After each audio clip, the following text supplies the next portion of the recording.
Welcome to the Spotlight on Marketing. I'm your host, Karen Lloyd, and today we are joined by Briana McCrory, the Chief Marketing Officer at BigHand. Brie has elevated marketing to become an influential board presence with client-focused approach, while delivering high-impact results, and she's led marketing transformations while building high-performing teams. But beyond her professional achievements, Brie is also really passionate about developing future leaders and enjoys giving back through mentorship. So welcome. Thank you. Good to be here, Karen. No, thank you. So Brie, you joined BigHand in 2013 and you've really grown with the company from marketing manager to CMO in 2022. So that's 11 years with the company and it's really been quite an impressive journey. Can you walk us through the changes that you've had both as a marketeer and the company that you've experienced during that time? Sure. Yeah, Karen, I've been at BigHand what feels like a lifetime now, and a lot has changed. I think on a company level, we have moved from single product to multi-product, and that was both through organic growth and through acquisitions. I think we've done about 8 acquisitions in that period of time. And what that has really done for us as a business is it's transformed our proposition to the market. And while we're still very focused on the legal sector, we now have a far greater audience and ICPs, so ideal customer profiles that we're targeting across the legal sector. And what that has meant for marketing is we've had to understand different roles, different criteria, different challenges facing the law firm and adapt our proposition and marketing strategy to target those new audiences and create the awareness around the expanded product offering. And it's been quite a journey. As you said, I joined as marketing manager 10 and a half years ago for the UK market and then moved into an international role and then into the global role and then into CMO. And from a marketing function point of view, we've changed completely from being the people that did events and a bit of branding to being a key strategic driver against our revenue growth. And that has been an evolution over the last 10 and a half years. And it's probably been driven by a multitude of factors. Like I said, the acquisition, also the buying journey has completely changed for B2B customers now, particularly in the tech space. And also as an organization, our growth and aspirations have changed. And then underneath all of that, marketing as a professional has completely transformed over the last 10.5 years. And if we look at the every day is a new day in the world of marketing. There's new technologies available. There's new ways and data and approaches available to us. So there's just a huge amount of us to now have at our fingertips that can be used in that strategy.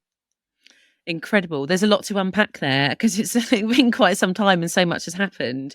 But I think what'd be really good to look at is maybe some of the step changes you've seen in marketing. You know, if there was obviously starting, what was it like when you first joined in terms of the structure and how many people, we talked about some of the tactics that you were doing versus, and also how it was received, how the relationship was in 2013 with the key stakeholders like sales and marketing and customer success versus now, and what maybe the step ladder's been in that time.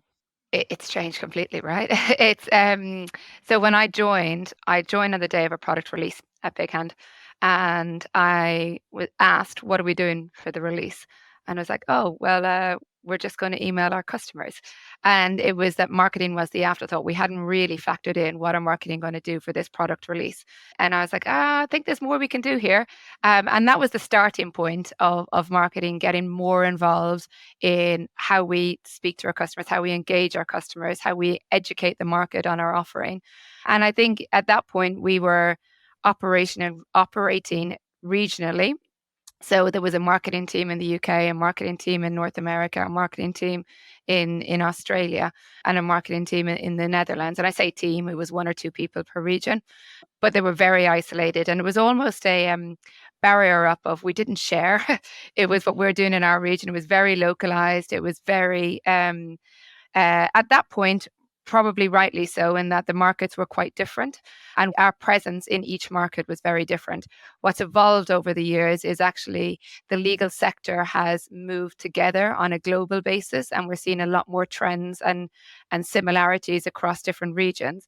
But also the approach to marketing has gotten a lot smarter, and how we can utilize global efforts but in a localized way. And also the skill set that marketers now have, and if we go back to when I joined, everyone was really a generalist marketer. You may have event specialists, you may have brand specialists, but that was kind of the extent of where it is. If we look at the makeup of my team now, I have a digital team, I have a product team, I have a content team, I have an operational team. And then I have within that, within our demand gen, which is digital and field, we still have the on the ground people working very, very closely with our sales organization to ensure that what we are bringing to market is fit for purpose and supporting our sales teams in driving those opportunities forward. What was the sort of trigger that got you from being very regional and everybody working in a silo to suddenly, what was the step that made the change for you to start working more together as a collaboration? Yeah, I don't know if there was a single thing. However, I think it was a how do we work smarter, not harder? And how do we share the lessons learned and knowledge? And I think the first part of that was actually just building better relationships across region. And if we're going back 10 years, it wasn't like it is now where you can work anywhere and dial into a call and have the same relationships. It was very much office based and you'd be touching with people where needed. So I think it was a gradual movement of how do we deliver more from marketing and how do I was very much flying the flag at that time of how do we raise marketing's profile from being an afterthought in the process to being a core part of our strategy? And as I took on more of an international role, so I moved from just focusing on the UK into EMEA and APAC, that enabled that kind of barrier breakdown and working very closely with the US. And I think it just happened gradually over time. And the more exposure we gave to the value of marketing, the more we were being asked of. And the more you're asked of, the more you have to think about, okay, what's the best approach to do this? And we started on that. Okay, well, we're doing global campaigns, but localizing them. And then over a period of time, we've been able to say, actually, some global campaigns don't need to be localized because the markets are quite similar. And then there's still always going to be the nuances that we do in region. I think the biggest lesson out of all of that is communication and really building those solid relationships, both within the marketing team, but also with stakeholders in other regions. If you're creating awareness, and we did a really big campaign internally, and we still do, on creating awareness of what's happening within marketing. And the more you create awareness, the more people are interested and engaged. And therefore that allows the conversation to move forward. And senior buy-in and stakeholder engagement was critical to getting everybody pulling in the same direction. And it's really easy to say, isn't it? Let's get the senior stakeholders brought in. But that's a whole topic in itself, really, isn't it? If we just break it down, so someone's looking to do that, what's the key things that you'd need to do to get key stakeholders involved and that smoothing that communication? Yeah, I think the first thing is recognizing that everybody's a consumer of marketing and therefore everybody's an expert of marketing. So being open to ideas, being open to suggestions, but having that ability to say that's a great idea. Now it's our job to roll it out and to make it work within the remit of what's right for our business. So often, and if we're going back 8 or 10 years ago, marketing was very protective of we are the marketers because they didn't have the recognition or credibility they have in businesses now. So I think that was the first step of getting buy-in, hearing ideas, understanding what they liked and didn't like or what they'd like to see. And then it was changing our language and changing our positioning of what we were doing.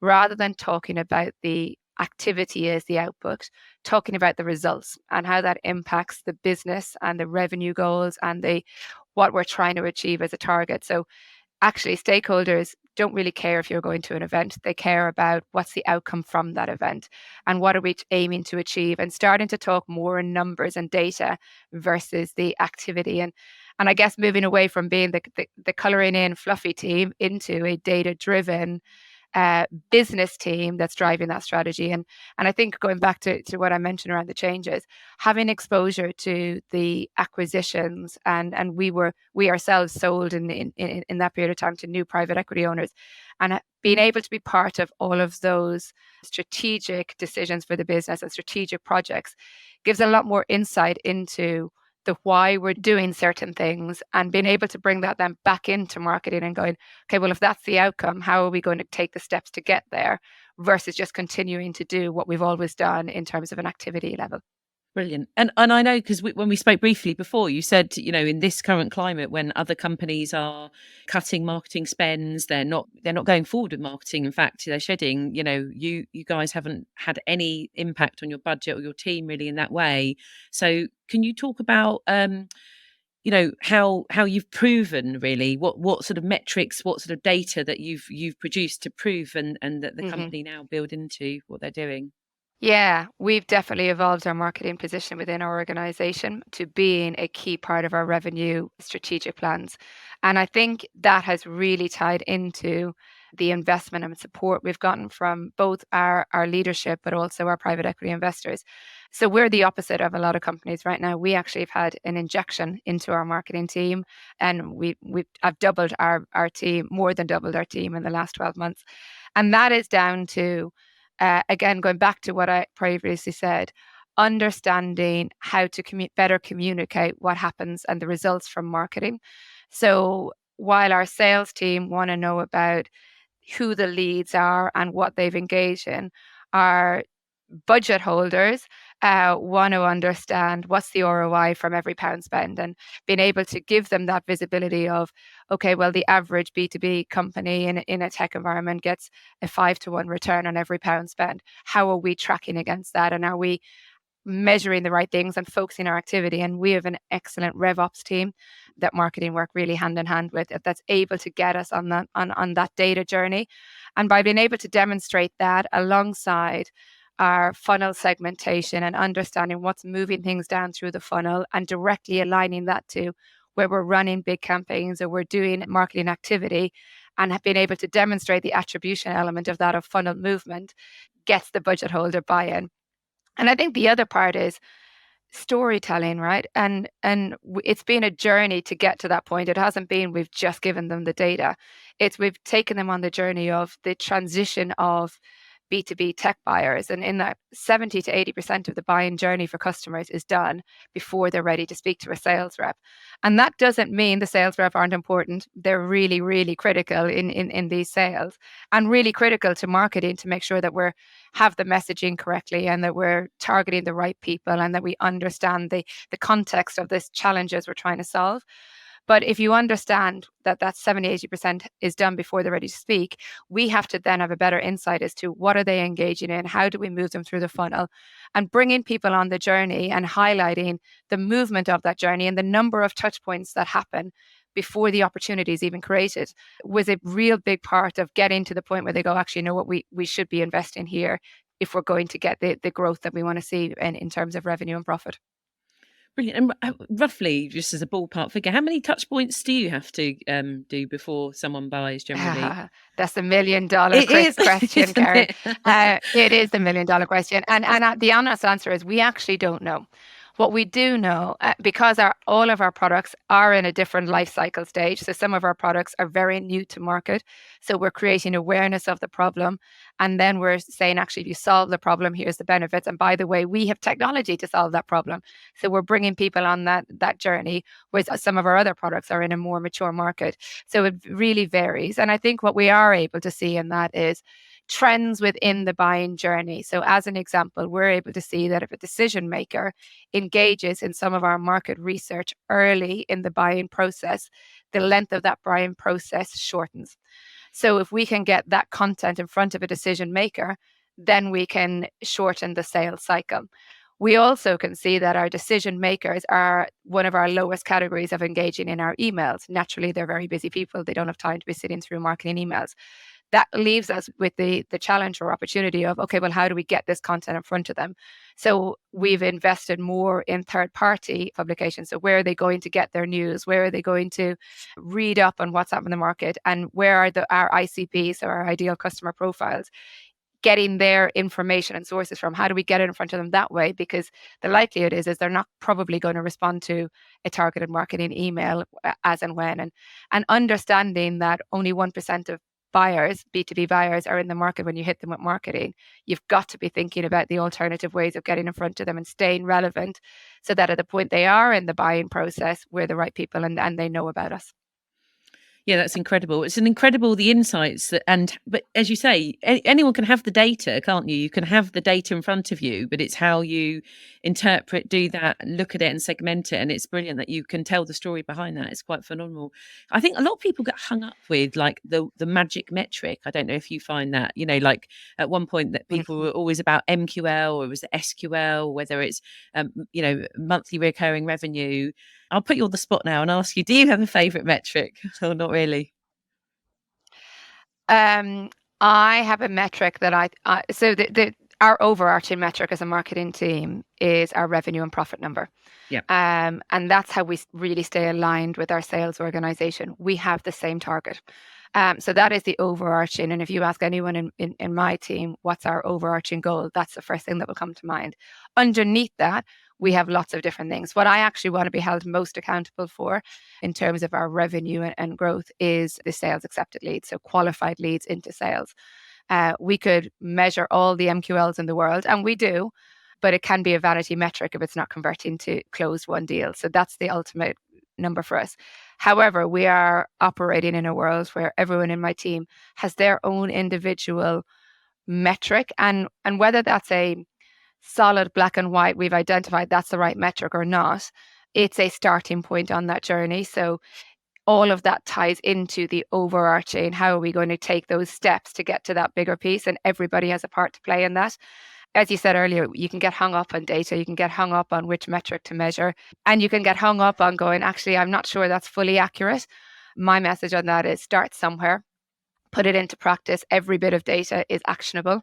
So none of it should be a nice to know. It should be, okay, well, what's that telling us? The so what element really coming into it. And then putting it into practice and testing it. If I go back to one of my lessons learned is in the mid period of my time at BigHand, I was probably too hung up on having accurate data versus some data.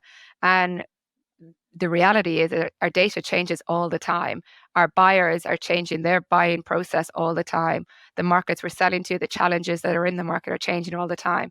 So the metrics can change, but if you're constantly reviewing them and are agile enough to say, you know what, we're going to try this, we're going to see what it works, whether it works or whether it moves the dial positive or negative, and it's a learning if it doesn't.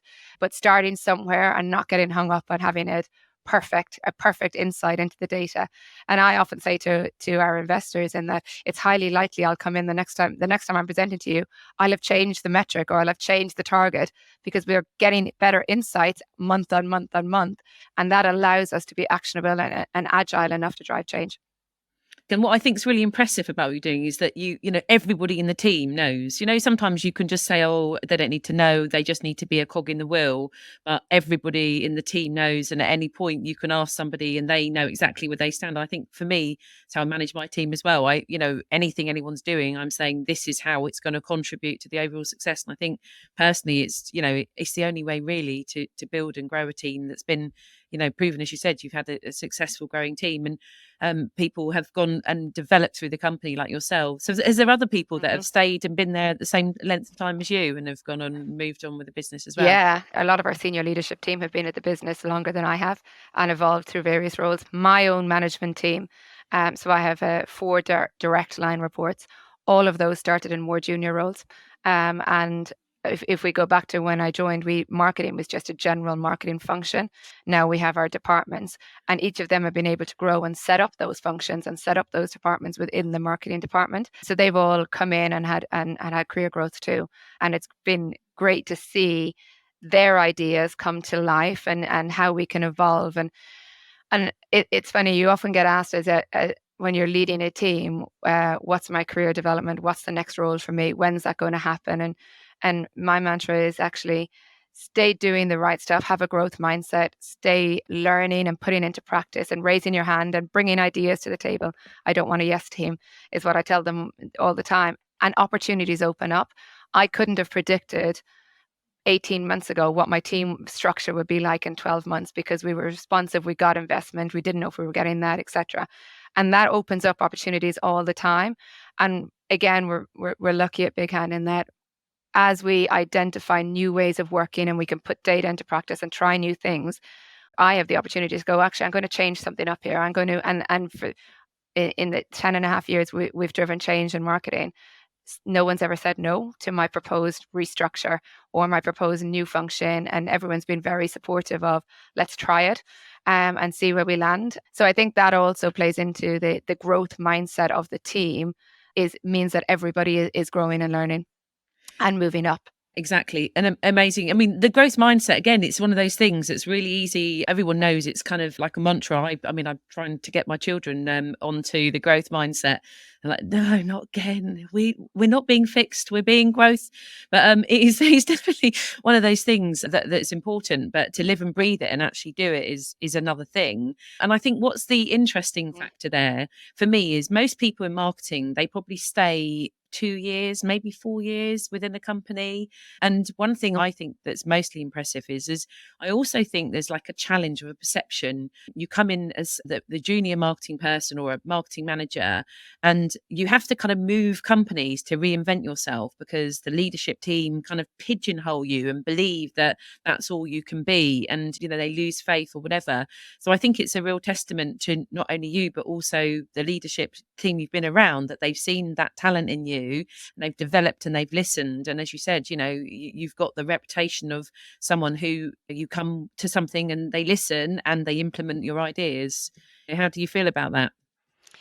I feel very fortunate. I've spoken about this several times internally and externally. I feel really, really fortunate that I was given a huge opportunity at BigHand. When I joined as a marketing manager, not thinking long term, and progressed my career very, very quickly. And we had a CEO at the time who said good people get more stuff. And that really stuck with me. And I was like, and I'm self-driven anyway, but then to have people actually back that and support that. And I moved on to our board in my late 20s. So I was quite young, quite inexperienced, but wasn't afraid to speak up and was in a really supportive environment where I was the first marketer on the board. I was different in lots of ways, gender, age, experience, but was in a supportive environment. And people wanted to hear, they recognized that there was something in it. And while it's taken quite a long time to get everybody fully bought into marketing as a real revenue driver, they've always been supportive in the steps we are taking to get there and have been probably unofficial mentors to me in many ways. They've been great sounding boards. I probably came in as a bit of a bulldozer and then had to take a bit of a step back and realize I didn't know it all.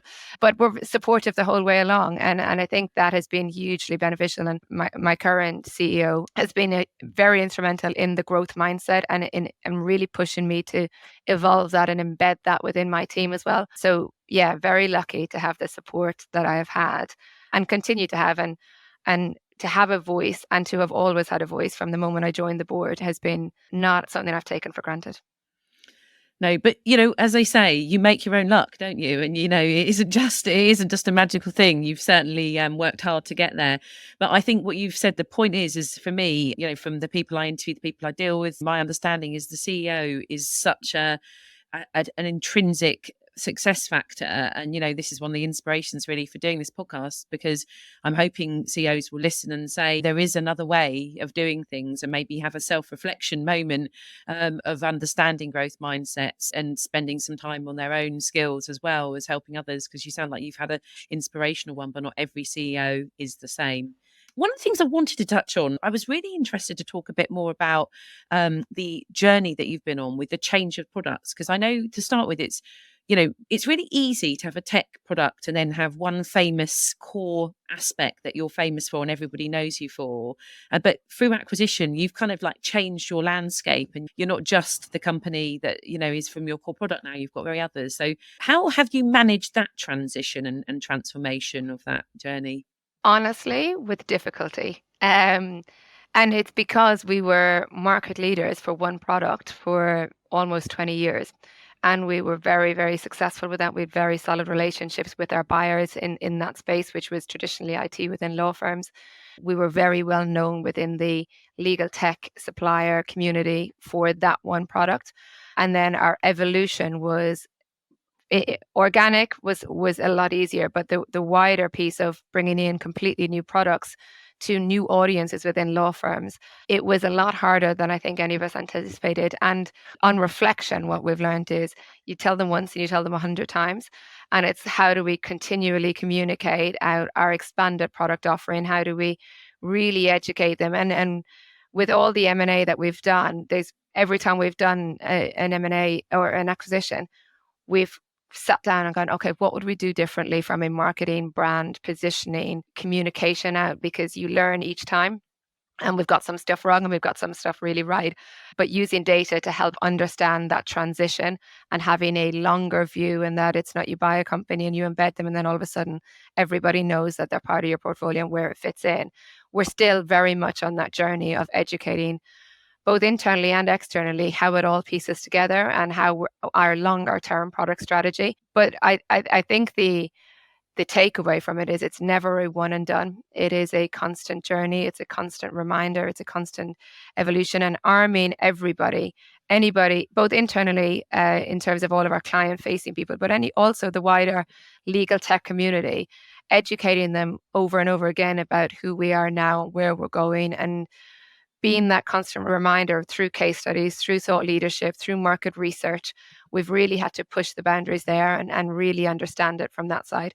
And then listening to our customers, understanding our new customers that have come through acquisitions, building relationships with them, understanding the challenges they're facing. And we run lots of different networks, which are not directly selling networks. So like we run a COO network, we run a resource management network, we run a workflow network. And that is really to understand what's going on in their worlds and how do we align with that, because these are part of our new customer profiles that we've moved to targeting over the last 6 or 7 years. But it's a constant journey and a constant focus for us. And we do market awareness and sentiment assessment every year. So we're tracking how are we progressing against that. So not just using our own internal metrics, but having an external agency do some analysis on that to make sure that we're not just focused on the database that we're communicating to, but the wider ecosystem is also getting greater awareness of our full product offering. Amazing. Yeah, absolutely. Well done. And it's that whole thing, isn't it? Test, measure, keep going, and I think it's I hear it over and over again in anything I listen to, but do you know it is the core bit of things. So well done to you guys. You've done an amazing job there. So my final question is, so if you could go back and give your young self some advice, so if you could go back in time to when you first started out in your career and you could give yourself one piece of advice, what would it be? I think it's something I say to my team all the time now, which is no one ever died because of bad marketing in legal tech. So don't be afraid to try new things and celebrate the lessons learned as much as you celebrate the successes. And I think if I'd embraced that mindset earlier, we probably would have tried new things, new approaches, listen to the data a bit more versus just doing what we've always done earlier. And probably would have saved a lot of stress of how we're going to do things. So I think that would be the overarching piece. And I think the under part is don't forget the power of the people within your organization and those relationships and the communication and the listening and understanding. If we think about us all being one team and one overarching goal, and I think that was one of the biggest transformations we had was across our revenue group, we have one goal, we have one customer journey, and the customer is core of what we do. So it's what's best for the customer, how are we understanding that, and how are we working together to achieve that, rather than seeing, okay, marketing, you do this bit, and sales, you do this bit. Having that one goal, that one funnel, that one overarching allows us to collaborate better. So I think doing that earlier and having that one team mantra. I don't think that's just even advice to your younger self. I think that could be advice to anybody. I think lots of companies could learn from that. So, Brie, I think it's a really amazing bit of insight, really, that you've learned there and you can gather. So, is there anything else I haven't asked you that I should have asked you during this podcast? I don't think there's anything you haven't asked. I think just a final kind of, we touched on the data side and the RevOps side. And that has been an instrumental change for us as an organization, having a RevOps team, having a CRO that's hugely supportive of marketing, and allowing that one team mantra and enabling that one team mantra is really, really critical. And I think going back to what I said earlier, you can get hung up on one piece of data, use every data as actionable data, and the transformation starts to come. I think 100% really, really brilliant advice. So thank you. I think it's been really inspirational actually talking to you today. But that's all the time we've got for today's edition of the Spotlight in Marketing. But such a big thank you to Bri from BigHand for sharing the valuable marketing insights. It's been a learning curve. I've learned so much too. So thank you. But tune in next time to take another look at how top marketing minds are driving business success.